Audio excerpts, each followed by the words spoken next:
everyone, so I just wanted to give you a pregnancy update.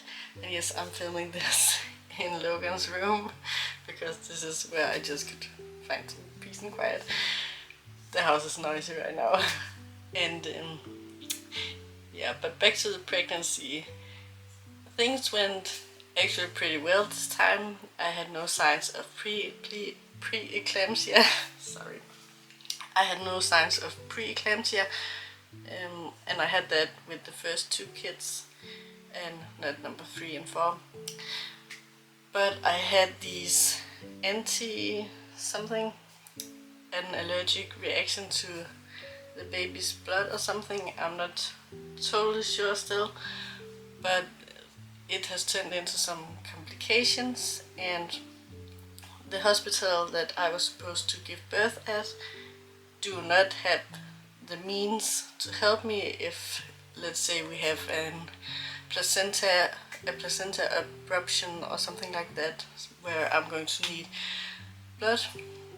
And the problem is that the other hospital that I'm referred to are 1 hour away, and often there is quite some traffic, and that can turn into 1.5 or 2 hours.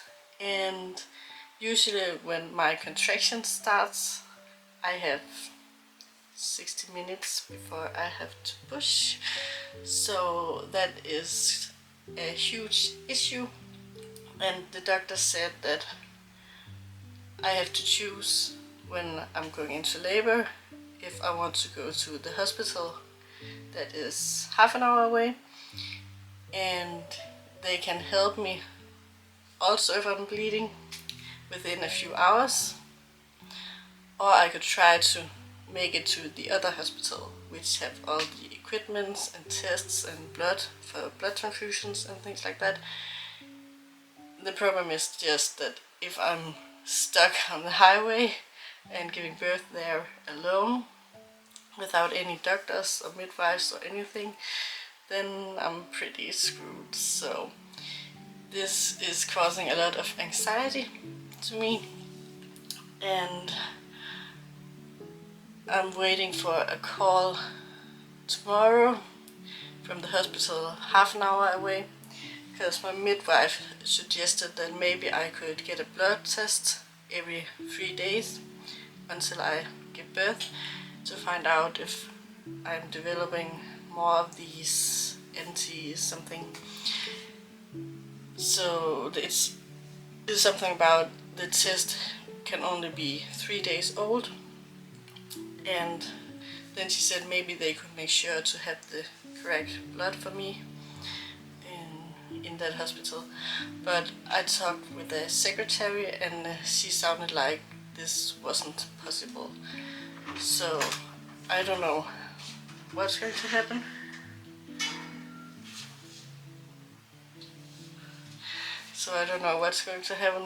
But I'll just wait for that call and see what they're going to say. Otherwise, I have to make a decision when I'm in labor whether to try to make it to the hospital that has all the stuff, or if I'm going to the nearby hospital.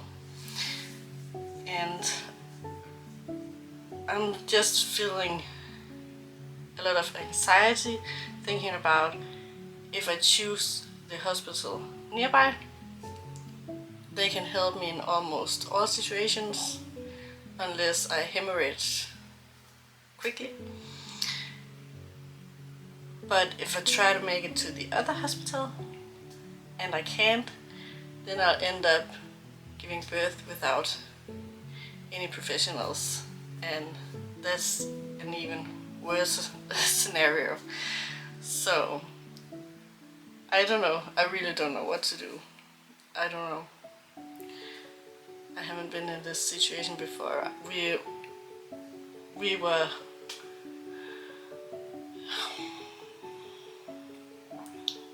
all really had some anxiety about making it to the nearby hospital, but making it to the other one is nearly impossible.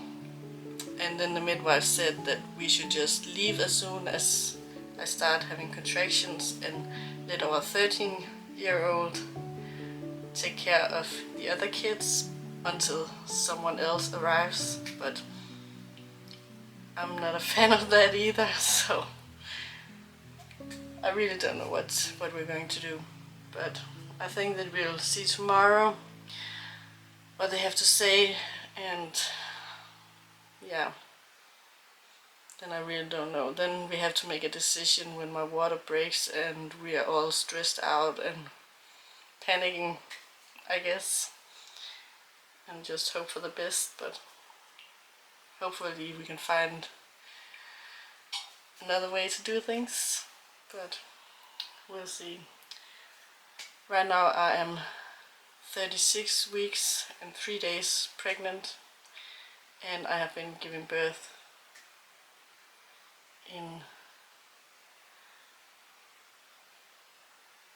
38 weeks and 5 days twice, and then Freya, I had her in five weeks early, but that was a cesarean due to preeclampsia, and Logan was on his actual due date.